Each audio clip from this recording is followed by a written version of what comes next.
ಇನ್ನು ಕನ್ಯಾ ರಾಶಿಯನ್ನು ನೋಡುವ. ಕನ್ಯಾ ರಾಶಿಗೆ ಸಪ್ತಮದಲ್ಲಿ ಶನಿ ಬಂದಾಯ್ತು. ಈಗಾಗಲೇ ಸಪ್ತಮದಲ್ಲಿ ರಾಹು ಕೂಡ ಇದ್ದಾನೆ. ನನಗೆ ಹೇಳುವಂಥದ್ದೆಲ್ಲ ಮಂದಗ್ರಹರದ್ದು, ಶೀಘ್ರ ಗ್ರಹರದ್ದು ಹೇಳ್ತಾ ಇಲ್ಲ, ಯಾಕಂದರೆ ಅದು ಬದಲಾಗ್ತಾ ಹೋಗ್ತದೆ.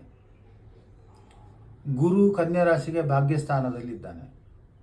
ಸೊ ಭಾಗ್ಯಸ್ಥಾನದಲ್ಲಿದ್ದ ಗುರು ಏನು ಮಾಡ್ತಾನೆ ಅಂತ ಹೇಳಿದರೆ, ಕೆಲವು ಯೋಗ ಭಾಗ್ಯಗಳನ್ನೆಲ್ಲ ಕೊಡ್ತಾನೆ. ನೀವೇನೇನು ಬಯಸ್ತೀರಿ, ಯಾವುದಕ್ಕೆ ಕೆಲಸಕ್ಕೆ ನೀವು ಕೈ ಹಾಕಿದ್ದೀರಿ, ಅದರಲ್ಲಿ ಎಲ್ಲವೂ ಕೂಡ ಭಾಗ್ಯ ಪ್ರಾಪ್ತಿಯಾಗ್ತದೆ. ಇನ್ನು ಮಕ್ಕಳ ವಿಚಾರದಲ್ಲಿಯೂ ಕೂಡ ನಿಮಗೆ ಸ್ವಲ್ಪ ಚಿಂತೆಗಳೆಲ್ಲ ಇರ್ತದೆ. ನನ್ನ ಮಕ್ಕಳಿಗೆ ಏನೋ ಉದ್ಯೋಗ ಸಮಸ್ಯೆಗಳಿರ್ಬೋದು, ಅಥವಾ ಎಜುಕೇಷನ್, ಇದನ್ನೆಲ್ಲ ಕೊಡುವಂಥದ್ದು. ಅದೆಲ್ಲವೂ ಕೂಡ ಮೇಯ ಒಳಗೆ ಅದೆಲ್ಲವೂ ಕೂಡ ನಿಮಗೆ ತೃಪ್ತಿಯನ್ನು ತರ್ತದೆ. ನಂತರ ನಿಮಗೆ ಮೇಯ ನಂತರ ಕರ್ಮಸ್ಥಾನಕ್ಕೆ ಗುರು ಬರುವಂಥದ್ದು. ಕರ್ಮಸ್ಥಾನದ ಗುರು ಉದ್ಯೋಗ ಪರಿವರ್ತನೆಗಳು, ವರ್ಗಾವಣೆಗಳು, ಇನ್ನು ಗೃಹ ಭಾಗ್ಯ, ವಾಹನ ಲಾಭಗಳು, ಏನಾದರೂ ವಾಹನ ಖರೀದಿಸಬೇಕಂತಿದ್ದರೆ ಅದು ಲಭ್ಯ ಆಗ್ತದೆ. ಇನ್ನು ಕ್ಷೇತ್ರಾಭಿವೃದ್ಧಿ, ಕ್ಷೇತ್ರಗಳನ್ನು ಅಭಿವೃದ್ಧಿ ಮಾಡುವಂಥದ್ದು, ಹೊಸ ಸೈಟ್ಗಳನ್ನು ನೀವು ತಗೊಳ್ಳುವಂಥದ್ದು, ಇಂಥದ್ದೆಲ್ಲ ನಾಳ್ದು ಮೇ 15ರ ನಂತರ ಮಿಥುನ ರಾಶಿ ಗುರು ಬಂದಾಗ ಕನ್ಯಾ ರಾಶಿಯವರು ಪಡೀಲಿಕ್ಕೆ ಸಾಧ್ಯತೆ ಉಂಟು. ಇನ್ನು ತುಲಾರಾಶಿಗೆ ಬರೋಣ. ತುಲಾರಾಶಿಗೆ ಷಷ್ಠದಲ್ಲಿ ಶನಿ, ಅಷ್ಟಮದಲ್ಲಿ ಗುರು, ಈಗ ಪ್ರಾರಂಭದಲ್ಲಿ ವೇದಲ್ಲಿ ಕೇತು ಇರುವಂಥದ್ದು. ಷಷ್ಠದ ಶನಿ ತುಂಬ ಒಳ್ಳೆಯದು, ಕಷ್ಟಗಳನ್ನೆಲ್ಲ ನಿವಾರಣೆ ಮಾಡುವಂತಹ ಒಂದು ಒಳ್ಳೆಯ ಇದು. ಅಂದರೆ ಶತ್ರುನಾಶ ಮಾಡ್ತಾನೆ ಅಂತೇಳಿ. ಶತ್ರುನಾಶ ಅಂತ ಹೇಳಿದರೆ ನಮ್ಮಲ್ಲಿರುವಂತಹ ದುಶ್ಚಿಂತನೆಗಳು ಅಥವಾ ನಮಗೆ ಬರುವಂತಹ ತೊಂದರೆಗಳು, ಇದನ್ನೆಲ್ಲ ಅವನು ನಾಶ ಮಾಡ್ತಾನೆ ಅಲ್ಲಿದ್ದುಕೊಂಡು. ಆದರೆ ಗುರು ಅಷ್ಟಮ, ಮೇಯವರೆಗೆ ಗುರು ಅಷ್ಟಮದಲ್ಲಿದ್ದಾನೆ. ಅಷ್ಟಮದಲ್ಲಿದ್ದುಕೊಂಡು ನೋಡುವಂಥದ್ದು ಅವನು ಎರಡನೇ ಮನೆಯನ್ನು. ಹರಕು ಬಾಯಿ ಆಗಬಾರ್ದು, ಅವಸರದಲ್ಲಿ ಏನಾದರೂ ಹೇಳುವಂಥದ್ದು, ಅಸಂಬದ್ಧ ಮಾತನಾಡುವಂಥದ್ದು, ಅದರಿಂದ ನಾವು ಸಮಾಜದಿಂದ ದೂರ ಇಡ್ತಾರೆ ನಮ್ಮನ್ನು. ನಮಗೆ ತೊಂದರೆಯಲ್ಲದೆ ಖಂಡಿತವಾಗಿ ಕೂಡ ಇಲ್ಲಿಯೂ ಕೂಡ ಇಲ್ಲಿ ಭಾಳ ಪ್ರಾಮುಖ್ಯ ಈ ತಾಳ್ಮೆ ಬೇಕು ಅಂತ ಹೇಳುವಂಥದ್ದು. ಯಾವ ಸಮಯದಲ್ಲಿ ಏನು ಮಾತಾಡಬೇಕು ಅಂತ ಹೇಳುವಂಥ ಒಂದು ವಿವೇಚನೆ ಇದ್ದಾಗ ಅಷ್ಟಮದ ಗುರು ಕೂಡ ಏನು ಸಮಸ್ಯೆಗಳನ್ನು ತರುವುದಿಲ್ಲ. ಇನ್ನು ಅಷ್ಟಮದ ಗುರುವಿನಲ್ಲಿ ಇನ್ನೊಂದು ಚಿಂತನೆಯನ್ನು ಮಾಡುವುದು ಅಂತ ಹೇಳಿದರೆ ದೇವತಾ ಕಾರ್ಯಗಳನ್ನು ಮಾಡುವಂಥದ್ದು, ದಾನ ಧರ್ಮಗಳನ್ನು ಮಾಡುವಂಥದ್ದು ಮನಸ್ಸುಗಳು, ಆವಾಗ ಜಾಸ್ತಿ ಅಲ್ಲಿ ಕೇಂದ್ರೀಕೃತವಾಗ್ತದೆ. ನಂತರ ಈ ಗುರು ಮೇಯ ನಂತರ ಮಿಥುನ ರಾಶಿಗೆ ಬರ್ತಾನೆ. ಮಿಥುನ ರಾಶಿಗೆ ಬಂದಾಗ ಭಾಗ್ಯಸ್ಥಾನಕ್ಕೆ ಬರುವುದು, ಒಳ್ಳೆಯ ಭಾಗ್ಯಗಳನ್ನು ಕೊಡ್ತಾನೆ ಅವನು. ನಿಮ್ಮ ಇಚ್ಛೆಗಳೇನುಂಟು ಆ ಭಾಗ್ಯಗಳನ್ನೆಲ್ಲ ಅವನು ಕೊಡ್ತಾನೆ. ಅವನು ತೃತೀಯವನ್ನು ವೀಕ್ಷಣೆ ಮಾಡ್ತಾನೆ. ತೃತೀಯವನ್ನು ವೀಕ್ಷಣೆ ಮಾಡೋದು ನಿಮ್ಮ ಸಾಧನೆಗಳಿಗೆಲ್ಲ ಉತ್ಸಾಹಗಳನ್ನು ತುಂಬುತ್ತಾನೆ. ಅದಕ್ಕೆ ಸರಿಯಾಗಿ ಕೇತು ಕೂಡ ಏಕಾದಶಕ್ಕೆ ಬಂದಾಗ ನಿಮಗೆ ಒಂದು ರೀತಿಯ ತೃಪ್ತಿಯ ವಾತಾವರಣಗಳು ಸಿಗ್ತದೆ. ನಾನು ಕೆಲಸ ಮಾಡಿದ್ದಕ್ಕೆ ಸಾರ್ಥಕ ಅಂತ ಹೇಳುವಂಥದ್ದು ಕೊಡ್ತದೆ. ಒಂದು ಕಡೆಯಿಂದ ಶನಿ ಷಷ್ಠದಲ್ಲಿ, ಮತ್ತೊಂದು ಕಡೆಯಿಂದ ನವಮದಲ್ಲಿ ಗುರು, ಏಕಾದಶದಲ್ಲಿ ಕೇತು. ಆ ದುಃಖಗಳೆಲ್ಲ ನೀರಾಗಿ ಹೋಗ್ತದೆ. ಮೋಡವಾಗಿದ್ದದ್ದು ಆವಿಯ ರೂಪದಲ್ಲಿ ಅದು ದೂರ ಹೋಗಿಬಿಡುತ್ತದೆ. ಇನ್ನು ವೃಶ್ಚಿಕ ರಾಶಿಯವರು, ವೃಶ್ಚಿಕ ರಾಶಿಯವರಿಗೆ ಈಗ ಸಪ್ತಮದಲ್ಲಿ ಗುರು, ಇಷ್ಟವರೆಗೆ ಚತುರ್ಥದಲ್ಲಿ ಶನಿ ಇದ್ದ, ಈಗ ಪಂಚಮಕ್ಕೆ ಹೋಗ್ತಾನೆ ಅವನು. ಪಂಚಮದ ಶನಿ ತುಂಬ ಅಪಾಯಕಾರಿ. ಅವನ ಆರೋಗ್ಯಕ್ಕೆ ಮೇಲೆ ದುಷ್ಪರಿಣಾಮವನ್ನು ಬೀರುತ್ತಾನೆ. ಆವಾಗ ನೀವು ಮೊದಲಾಗಿ ಮಾಡಬೇಕಾದದ್ದು ಆರೋಗ್ಯದ ಬಗ್ಗೆ ವಿಶೇಷ ಕಾಳಜಿಯನ್ನು ವಹಿಸಿಕೊಳ್ಬೇಕು. ಶನಿಯಿಂದ ಹೆಮೋಗ್ಲೋಬಿನ್ ಚಿಂತನೆಯನ್ನು ಮಾಡ್ತಾರೆ. ಆವಾಗ ಕಬ್ಬಿಣಾಂಶಗಳು ದೇಹದಲ್ಲಿ ಕಡಿಮೆ ಆಗುವಂಥದ್ದು, ಇಮ್ಯುನಿಟಿ ಪವರ್ ಕಡಿಮೆ ಆಗುವಂಥದ್ದು, ಈ ಬಗ್ಗೆ ನೀವು ಯೋಚನೆ ಮಾಡಬೇಕು. ಯಾಕೆಂದೇಳಿದರೆ ಈ ಶರೀರವೇ ಪ್ರಧಾನ. ಇದು ಇಲ್ಲದಿದ್ದರೆ ನಾವು ಯಾವ ಕರ್ಮಗಳನ್ನು ಮಾಡಲಿಕ್ಕೆ ಸಾಧ್ಯ ಇಲ್ಲ. ಶರೀರ ಮಾಧ್ಯಮಗಳು ಧರ್ಮ ಸಾಧನ ಅಂತೇಳಿ. ಧರ್ಮ ಸಾಧನೆ ಮಾಡಬೇಕಿದ್ರೆ ಈ ಶರೀರವೇ ಪ್ರಧಾನ. ಈ ಶರೀರವೇ ಅನಾರೋಗ್ಯಕ್ಕೆ ಬಂದುಬಿಟ್ರೆ. ಸಪ್ತಮ ಸ್ಥಾನದಲ್ಲಿ ಗುರು ವಿವಾಹಾದಿ ಮಂಗಲ ಕಾರ್ಯಗಳು, ವ್ಯವಹಾರಗಳು, ಇದನ್ನೆಲ್ಲ ಶುದ್ಧ ಮಾಡಿಕೊಂಡು ಹೋಗ್ತಾನೆ. ಆದರೆ ವಿವೇಚನೆ, ತಾಳ್ಮೆ ಅತಿಯಾಗಿ ಬಿಟ್ಟರೆ, ತಾಳ್ಮೆ ಕಳೆದುಕೊಂಡು ಕೆಲಸ ಮಾಡಿದ್ದಾರೆ ಈ ಸಂದರ್ಭದಲ್ಲಿ ಅವನು ಅಷ್ಟಮಕ್ಕೆ ಹೋಗ್ತಾನೆ ಗುರು. ಅಷ್ಟಮಕ್ಕೆ ಗುರು ಬಂದಾಗ ದುಃಖವನ್ನು ತೋರಿಸ್ತಾ ಇರ್ತಾನೆ, ಕಲಹವನ್ನು ಸೂಚಿಸ್ತಾನೆ. ಮತ್ತೊಂದು ಕಡೆಯಿಂದ ಜ್ಞಾನ ಇದ್ದವರಿಗೆ ಸತ್ಕರ್ಮಗಳನ್ನು ಕೂಡ ಮಾಡಿಸ್ತಾನೆ ಅಂತ ಹೇಳಬೇಕು. ಒಳ್ಳೆಯ ಮಾತುಗಳನ್ನು ಆಡಿಸುವಂಥದ್ದು ಇದು ಕೂಡ ಬರ್ತದೆ. ಗ್ರಹರು ಅಂತ ಹೇಳಿದರೆ ಒಂದು ರೀತಿಯ ಬೆಳಕು.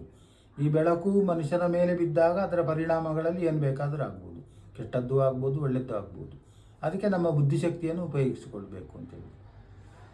ಇನ್ನು ಕೇತು ಕರ್ಮಸ್ಥಾನಕ್ಕೆ ಬರುವಂಥದ್ದು. ಈಗ ಲಾಭಸ್ಥಾನದಲ್ಲಿದ್ದಾನೆ, ಎಲ್ಲ ರೀತಿಯಲ್ಲಿ ಕೂಡ ತೃಪ್ತರಾಗಿದ್ದೀರಿ.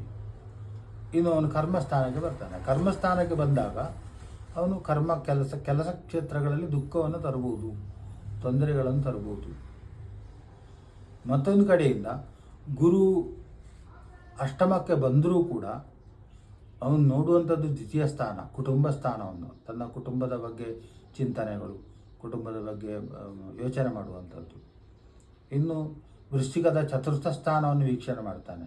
ವಾಹನ ಭಾಗ್ಯ, ಆಮೇಲೆ ಇದು ಕ್ಷೇತ್ರವನ್ನು ನಿರ್ಮಾಣ, ಕ್ಷೇತ್ರವನ್ನು ಉದ್ಧಾರಗೊಳಿಸುವಂಥದ್ದು, ಗೃಹ ನಿರ್ಮಾಣ, ಆಮೇಲೆ ಗೃಹೋಪಯೋಗಿ ಕೆಲಸಗಳನ್ನು ಮಾಡುವಂಥದ್ದು, ಇಂಥದ್ದೆಲ್ಲ ಅವಕಾಶಗಳನ್ನು ಅವನು ಮಾಡಿಕೊಡ್ತಾನೆ. ನಂತರ ಇನ್ನು ಧನುರಾಶಿಯನ್ನು ನೋಡೋಣ. ಧನುರಾಶಿ ಮೇಷ, ಸಿಂಹ, ಧನುಸು ಈ 3 ರಾಶಿಗಳ ಗುಣಗಳು ಒಂದೇ ಲೆಕ್ಕ. ಅಗ್ನಿತತ್ವ ರಾಶಿಗಳಿದ್ದು ಶೀಘ್ರವಾಗಿ ಕೋಪಗೊಳ್ಳುವಂಥದ್ದು, ಆಮೇಲೆ ತಾಳ್ಮೆ ಇಲ್ಲದೆ ಕೆಲಸ ಮಾಡುವಂಥದ್ದು, ಆಮೇಲೆ ನೇರ ನುಡಿಯವರು, ಇದೆಲ್ಲ ಧನುರಾಶಿಯವರ ಲಕ್ಷಣ. ಅದಕ್ಕೆ ಸರಿಯಾಗಿ ಧನುಸ್ಸು ಬಿಲ್ಲು ಬಾಣಗಳನ್ನು ತೋರಿಸಿದ್ದಾನೆ. ಆ ರೀತಿಯಲ್ಲಿ ಅವನ ಮಾತುಗಳಲ್ಲಿ ಇರ್ತದೆ.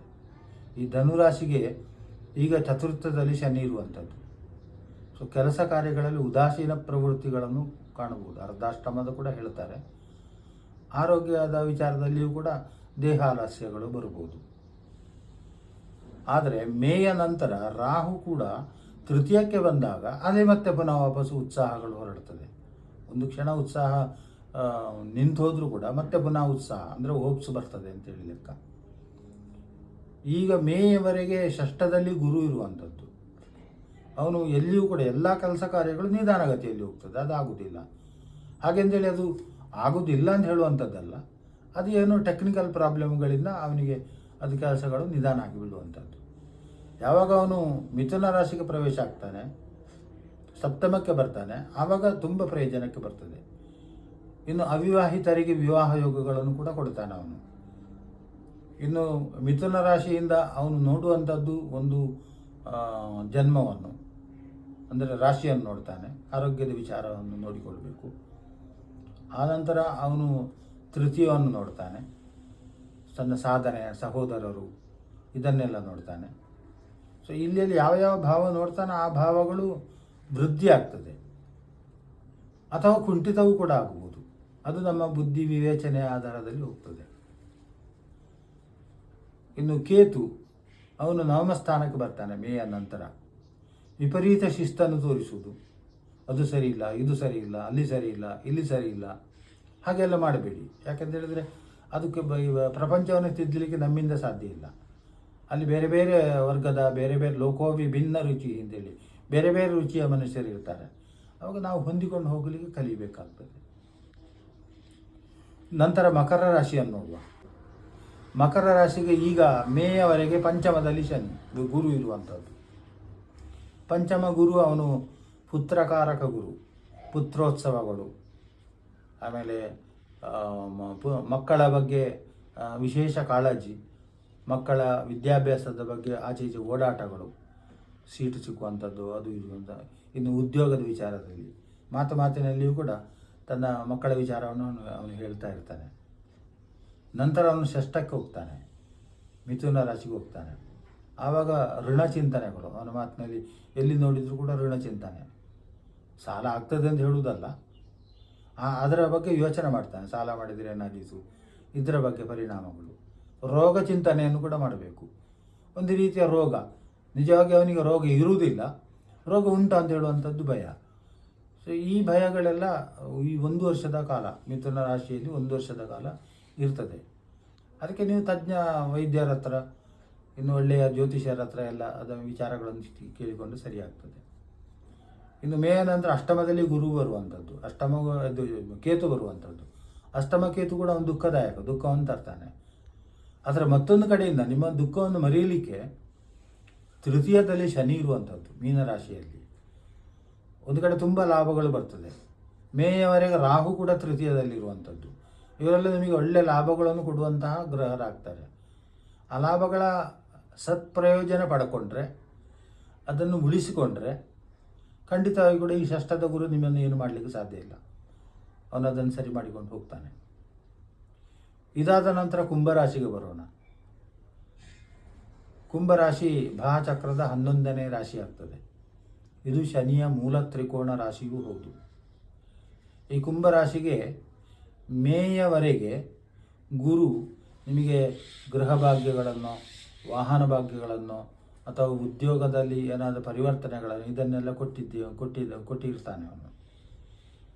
ನಂತರ ಮೇಯ ನಂತರ ಅವನು ಪಂಚಮ ಸ್ಥಾನಕ್ಕೆ ಹೋಗ್ತಾನೆ. ಪಂಚಮ ಸ್ಥಾನಕ್ಕೆ ಹೋದಾಗ ಈ ಮಕ್ಕಳ ಬಗ್ಗೆ ಚಿಂತೆ ಮಾಡುವಂಥದ್ದು. ಕೆಲವು ಕಡೆ ಏನಾಗ್ತದೆ ಅಂತ ಹೇಳಿದರೆ ಮಕ್ಕಳಿಗೆ ಶಾಲೆಯಲ್ಲಿ ಏನಾದರೂ ತೊಂದರೆಗಳು ಬರುವಂಥದ್ದು ಅಥವಾ ಒಳ್ಳೆಯ ಮಾರ್ಕ್ ತೆಗೆಯದೇ ಇರುವಂಥದ್ದು, ಇನ್ನು ನಿರೀಕ್ಷಿತ ಮಟ್ಟದಂಥ ಬಹುಮಾನಗಳನ್ನು ಪಡೆಯದೇ ಇರುವಂಥದ್ದು. ಆವಾಗ ಕೆಲವು ಮನುಷ್ಯರು ಏನು ಮಾಡ್ತಾರೆ, ರೇಗಾಡ್ತಾರೆ ಮಕ್ಕಳ ವಿಚಾರದಲ್ಲಿ, ನೀನೇನು ಪ್ರಯೋಜನ ಇಲ್ಲ, ದಂಡ ನೀನು ಕಲಿಯುವುದಿಲ್ಲ ಅಂತೇಳಿ. ಆ ರೀತಿ ಮಕ್ಕಳನ್ನು ಡಿಸ್ಕರೇಜ್ ಮಾಡಬೇಡಿ. ಅದೊಂದೊಂದು ಸಮಯ ಅವನಿಗೂ ಕೂಡ ಯಾವುದೋ ಒಂದು ರಾಶಿಯ ಪ್ರಭಾವದಿಂದ ಹಾಗೆ ಇರಬಹುದು. ಅದಕ್ಕೆ ನೀವು ಪ್ರೋತ್ಸಾಹ ಕೊಡಬೇಕು. ಯಾವುದಕ್ಕೆ ಪ್ರೋತ್ಸಾಹ? ಕಲಿಯದೇ ಇರುವುದಕ್ಕೆಲ್ಲ. ಅವನು ತೆಗೆದ ಮಾರ್ಕಿಗೆ ಪ್ರೋತ್ಸಾಹ ಕೊಡಿ. ಇನ್ನು ಮುಂದಕ್ಕೆ ನೀನು ಒಳ್ಳೆಯದಾಗ್ತೀವಿ, ನೀನು ಸಾಧನೆ ಮಾಡಬಹುದು. ಪಂಚಮ ಗುರು ಮಕ್ಕಳ ಬಗ್ಗೆ ತುಂಬ ಆಸಕ್ತಿಯನ್ನು ತೋರಿಸ್ತಾನೆ. ವಿದ್ಯೆಯ ಬಗ್ಗೆ ಇರ್ಬೋದು. ಇನ್ನೊಂದು ವಿವಾಹಿತರಿಗೆ, ಪುತ್ರಾಕಾಂಕ್ಷಿಗಳಿಗೆ ಗುರು ಪಂಚಮಕ್ಕೆ ಬಂದಾಗ ಆ ಒಂದು ವರ್ಷದಲ್ಲಿ ಅವರಿಗೆ ಒಂದು ಸಂತಾನ ಬಗ್ಗೆಯೂ ಕೂಡ ಉಂಟು. ಒಳ್ಳೆಯ ರೀತಿಯಲ್ಲಿ ಅವನು ಅದನ್ನು ಪಾಲನೆ ಮಾಡಿಕೊಂಡು ಬಂದರೆ ಬೇಕಾದಂಥ ವೈದ್ಯಕೀಯ ಚಿಕಿತ್ಸೆಗಳು, ದೇವತಾ ಕಾರ್ಯಗಳು ಇದನ್ನೆಲ್ಲ ಮಾಡಿಕೊಂಡು ಬಂದರೆ ಅವನು ಖಂಡಿತವಾಗಿ ಕೂಡ ಉದ್ಧಾರ ಆಗ್ತದೆ. ಇನ್ನು ಕೊನೆಯದಾಗಿ ಮೀನರಾಶಿ, ಆ ಚಕ್ರದ 12ನೇ ರಾಶಿ. ಮೀನರಾಶಿಗೆ ಜನ್ಮದ ಗುರು ಶನಿ. ಜನ್ಮದ ಶನಿ ಅವನು ಒಂದು ರೀತಿಯ ಆಲಸ್ಯವನ್ನು ಕೊಡ್ತಾನೆ. ಯಾಕೆ ಆಲಸ್ಯ ಬರ್ತದೆ ಅಂತ ಹೇಳಿದರೆ, ಪ್ರೋಗ್ರೆಸ್ಗಳನ್ನು ಕಾಣಲಿಕ್ಕಾಗದಿದ್ದಾಗ, ನನ್ನಿಂದ ಏನೂ ಆಗುವುದಿಲ್ಲ, ಇದು ಪ್ರಯೋಜನ ಇಲ್ಲ ಅಂತ ಹೇಳುವಂಥ ಒಂದು ಆಲಸ್ಯ ಬರ್ತದೆ. ಅದರ ಒಂದು ನೆನಪಿಟ್ಟುಕೊಳ್ಳಿ, ಅವನು ಮತ್ತೆ ಪುನಃ 2.5 ವರ್ಷ ಕಳೆದ ಮೇಲೆ ಮತ್ತೊಂದು ಕಡೆ ಹೋಗ್ತಾನೆ. ಅವನು ಅಲ್ಲಿ ಆಲಸ್ಯದ ಕಡಿಮೆ ಮಾಡ್ತಾನೆ. ಆವಾಗ ನಮಗೆ ಒಳ್ಳೆಯದಾಗ್ತಾ ಹೋಗ್ತದೆ. ಈ ಮಧ್ಯದಲ್ಲಿ ಮೇಯ ನಂತರ ಕೇತು ಷಷ್ಠದಲ್ಲಿ ಬರುವಂಥದ್ದು, 6ನೇ ಮನೆಗೆ ಕೇತು ಬರುವಂಥದ್ದು. ಆವಾಗ ಕೇತು ದುಃಖಕಾರಕನಾದರೂ ಕೂಡ ಮತ್ತೆ ಪುನಃ ಉತ್ಸಾಹವನ್ನು ಕೊಡ್ತಾನೆ ಅವನು. ಇನ್ನು ಮೇ 15ರವರೆಗೆ ಗುರು ತೃತೀಯದಲ್ಲಿ ಇದ್ದುಕೊಂಡು ಆತಂಕವನ್ನು ಕೊಡ್ತಾನೆ. ಒಂದು ಕಡೆಯಿಂದ ಆತಂಕ ಶುರುವಾಗ್ತದೆ, ಹೋಪ್ಸ್ ಕಳ್ಕೊಳ್ಳೋದು, ಉದಾಸೀನಕ್ಕೆ ಹೋಗುವಂಥದ್ದು, ಇಂಥದ್ದೆಲ್ಲ ಆದರೂ ಕೂಡ ಗುರು ಚತುರ್ಥಕ್ಕೆ ಬಂದಾಗ ಉದ್ಯೋಗಿಗಳಿಗೆ ಹೊಸ ಉದ್ಯೋಗಗಳು ಸೃಷ್ಟಿಯಾಗ್ತದೆ ಅಥವಾ ಉದ್ಯೋಗವನ್ನು ಪಡೀಬಹುದು. ಇನ್ನು ವಿದೇಶ ಪ್ರಯಾಣ ಮಾಡಬೇಕಿದ್ರೆ ಆ ವಿದೇಶ ಪ್ರಯಾಣಕ್ಕೆ ಕೂಡ ಅನುಕೂಲಕರವಾದಂಥ ವಾತಾವರಣಗಳು, ಮತ್ತೊಂದು ವರ್ಗಾವಣೆಗಳು, ವಾಹನ ಸುಖಗಳು, ಕ್ಷೇತ್ರ ಸುಖಗಳು. ಒಂದು ಭೂಮಿಯನ್ನು ಖರೀದಿಸಬೇಕು ಅಂತ ಹೇಳಿದರೆ ನೀವು ಮೇಯ ನಂತರ ಬಂದರೆ ನಿಮಗೆ ಆ ಕ್ಷೇತ್ರವನ್ನು ಖರೀದಿಸಲಿಕ್ಕೆ ಆಗ್ತದೆ. ರಾಹು ಜನ್ಮದಲ್ಲಿ ಇರುವಂಥದ್ದು ಮೇಯವರೆಗೆ ಅವನು ವ್ಯಯಸ್ಥಾನಕ್ಕೆ ಬರ್ತಾನೆ. ಆವಾಗ ಅಲ್ಲಿಯೂ ಕೂಡ ಒಂದು ರೀತಿಯ ಹೋಪ್ಸನ್ನು ಕಳ್ಕೊಳ್ಳುವಂಥದ್ದು ಇಂಥದ್ದೆಲ್ಲ ಶುರುವಾಗ್ತದೆ. ಸೊ ಅದೆಲ್ಲ ಆಗದ ಹಾಗೆ ಒಟ್ಟಿನಲ್ಲಿ ಏನು ಬೇಕು ಅಂತ ಹೇಳಿದರೆ ತಾಳ್ಮೆ, ಸಂಯಮ ಬೇಕು. ಅದೆಲ್ಲ ಇದ್ದಾಗ ಈ ಜ್ಯೋತಿಷ್ಯ, ಜಾತಕ ಇದನ್ನೆಲ್ಲ ಮೀರಿಕೊಂಡು ಮುಂದೆ ಹೋಗಲಿಕ್ಕೆ ಆಗ್ತದೆ. ಇನ್ನು ವಿಶ್ವಾಸ ಸಂವತ್ಸರದಲ್ಲಿ 2 ಗ್ರಹಣಗಳು ಬರ್ತದೆ, 2 ಚಂದ್ರಗ್ರಹಣಗಳು. ಒಂದು ಖಗ್ರಾಸ ಚಂದ್ರಗ್ರಹಣ, ಪೂರ್ಣ ಚಂದ್ರಗ್ರಹಣ. ಇದು ಯಾವಾಗ ಬರ್ತದೆ ಅಂತ ಹೇಳಿದರೆ ಸೆಪ್ಟೆಂಬರ್ ತಿಂಗಳು 7ನೇ ತಾರೀಕಿಗೆ ಒಂದು ಗ್ರಹಣ ಬರ್ತದೆ. ಇನ್ನು 26ನೇ ಸವಿಯಲ್ಲಿ ಆವಾಗಲೂ ಕೂಡ ಒಂದು ಗ್ರಹಣ ಬರಲಿಕ್ಕೆ, ಚಂದ್ರಗ್ರಹಣ ಬರಲಿಕ್ಕೆ ಸಾಧ್ಯತೆ ಉಂಟು. ಇದು ಭೂಮಿಯ ಮೇಲೆ ದುಷ್ಪರಿಣಾಮವನ್ನು ಬೀರುತ್ತದೆ. ನೋಡಿ, ನಾನು ಹೇಳೋದು ಈ ರಾಶಿಗಳ ಆಧಾರಗಳು ಹೇಗಿರ್ತದೆ ಅಂತ ಹೇಳಿದರೆ, ತೊಂದರೆಗಳು ಯಾವ ಸ್ವರೂಪದಲ್ಲಿ ಬರ್ಬೋದು ಅಂತ ಹೇಳಿದರೆ, ದೂರದ ಅಮೇರಿಕಾದಲ್ಲಿಯೂ ಕೂಡ ತೊಂದರೆ ಬಂದರೆ, ಅಥವಾ ಈಗ ಮೊನ್ನೆ ಬರ್ಮಾದಲ್ಲಿ ಆದಂತಹ ಒಂದು ದುರಂತ, ಅದು ಅವರ ದುರಂತ ಮಾತ್ರ ಅಲ್ಲ, ನಮಗೂ ಕೂಡ ಅದರ ದುರಂತದ ಪೆಟ್ಟು ಬರ್ತದೆ. ನಮ್ಮ ಮಕ್ಕಳು ಇರ್ಬೋದು, ನಮ್ಮ ಸಂಬಂಧಿಕರಿರ್ಬೋದು, ಅಲ್ಲಿಯ ಅವರ ಜೊತೆ ವ್ಯವಹಾರ ಮಾಡುವಲ್ಲಿ ನಮಗೆ ತೊಂದರೆಗಳು ಬರ್ಬೋದು. ಏನೇನೋ ವಸ್ತುಗಳು ನಾವು ಆಹಾರ ವಸ್ತುಗಳೆಲ್ಲ ಇಲ್ಲಿಗೆ ಬರ್ತವೆ, ಎಲ್ಲಿಂದ ಬರ್ತವೆ ಅಂತೇಳಿ ಗೊತ್ತಿರುವುದಿಲ್ಲ. ತಕ್ಷಣ ಅದರ ಬೆಲೆಗಳು ಜಾಸ್ತಿ ಆಗುವಂಥದ್ದು ಅಥವಾ ಅದು ಸಿಕ್ಕದೇ ಇರುವಂಥದ್ದು ಇಂಥದ್ದೆಲ್ಲ ಬರ್ತದೆ. ಇಂಥದ್ದು ಸ್ಥಿತಿಗಳೆಲ್ಲ ಈ ಗ್ರಹಣದ ಪ್ರಭಾವದಿಂದ, ಇನ್ನು ಕೆಲವು ಭೂಕಂಪಾದಿ ಪ್ರಕೋಪಗಳಿಂದ ಹೀಗೆಲ್ಲ ಬರ್ತದೆ. ಇದನ್ನೆಲ್ಲವನ್ನು ಕೂಡ ಯೋಚನೆ ಮಾಡಿಕೊಂಡಾಗ ನಾವು ಎಲ್ಲದಕ್ಕೂ ಕೂಡ ಪ್ರಾಮುಖ್ಯವಾಗಿ ಇರಬೇಕಾದದ್ದು ಆತ್ಮತೃಪ್ತಿ, ತಾಳ್ಮೆ, ಸಂಯಮ, ಕೆಲಸದಲ್ಲಿ ಶ್ರದ್ಧೆ. ಇದೆಲ್ಲ ಇದ್ದಾಗ ಒಳ್ಳೆಯದಾದೀತು ಅಂತ ಕೇಳುವಂಥ ಪ್ರಶ್ನೆ ಇಲ್ಲ, ಒಳ್ಳೆಯದಾಗಲೇಬೇಕು. ತೊಂದರೆಗಳು ಬರುವುದು ಮನುಷ್ಯನಿಗೆ ಸಹಜ, ತಾಪತ್ರಯಗಳು ಬರುವುದು ಮನುಷ್ಯನಿಗೆ ಸಹಜ, ಕಲ್ಲು ಬಂಡೆಗಳಿಗೂ ಕೂಡ ಬರ್ತದೆ. ಹಾಗಿರುವಾಗ ನಾವೇನು ಅದಕ್ಕೆ ಬೇಕಾಗಿ ನಮ್ಮ ಪುರಾಣಗಳಲ್ಲಿ ಎಲ್ಲ ರಾಮಾಯಣ, ಮಹಾಭಾರತ ಇದನ್ನೆಲ್ಲ ನಾವು ರೆಫರೆನ್ಸ್ ಆಗಿ ಇಟ್ಕೊಂಡದ್ದು. ಅವರು ಏನೇನು ಕಷ್ಟಗಳನ್ನು ಪಟ್ಟಿದ್ದಾರೆ, ಇಷ್ಟೆಲ್ಲ ನೀವು ಮಾಡಿಕೊಂಡು ಹೋದಾಗ ಯಥಾಸ್ಥಿತಿಯಾಗಿ ಒಳ್ಳೆಯ ಜೀವನವನ್ನು ಪಡಿಬೋದು. ಹಾಗಾಗಿ ಯುಗಾದಿಯ ಈ ಶುಭ ದಿನದಲ್ಲಿ ನಿಮಗೆಲ್ಲರಿಗೂ ಕೂಡ ಸರ್ವೇ ಜನ ಸುಖಿನೋ ಭವಂತು ಅಂತೇಳಿ ಭಗವಂತನಲ್ಲಿ ನನ್ನದೊಂದು ಪ್ರಾರ್ಥನೆ.